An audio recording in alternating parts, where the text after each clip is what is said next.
వందే మాతరం, జయ హో భారతం.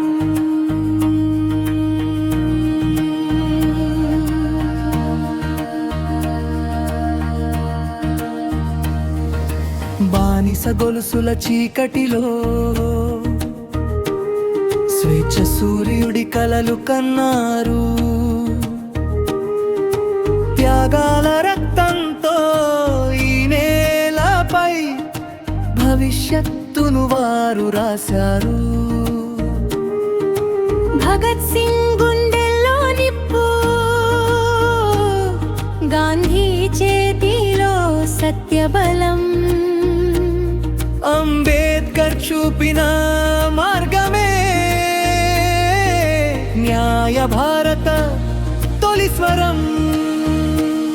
వారు కోరింది కేవలం స్వేచ్ఛ కాదు, వ్యవస్థ కావాలి, విలువ కావాలి, తరతరాలకు వెలుగు చూపే ధర్మ గ్రంథం దేశానికి రావాలి. న్యాయం, స్వేచ్ఛ, సమానత్వం భారత ఆత్మకు పునాది. భిన్నత్వంతో ఏకత్వమే మన రాజ్యాంగ గీతం సాక్షి. హక్కులు మన బలం అయితే కర్తవ్యమే మన ధైర్యం. చట్టం ముందు అందరూ సమానం, అదే భారత గౌరవం.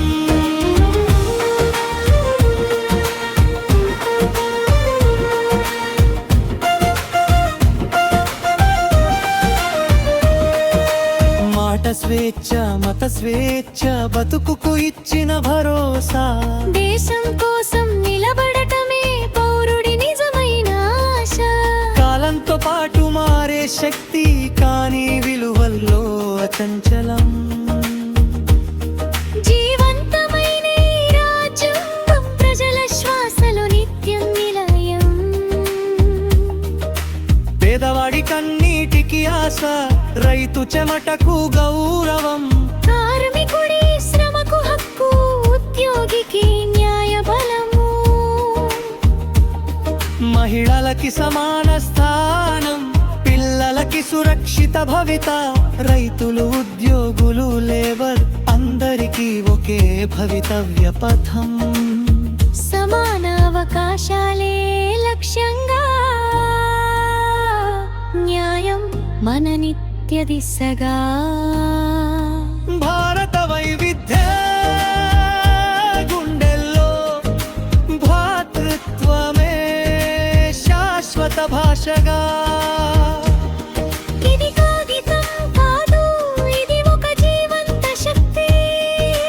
మనస్సుల్లో నివసించో కల్మదీపం ప్రజాభక్తి.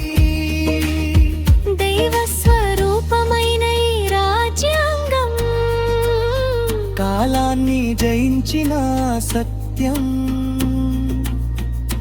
తరతరాలకు రక్షణ కవచం,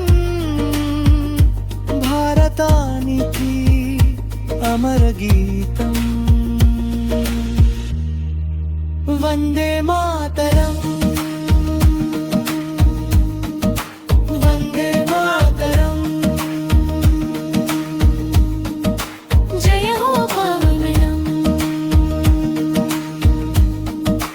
వందే మాతరం, జయ హో భారతం. రాజ్యాంగమే మన ప్రాణం.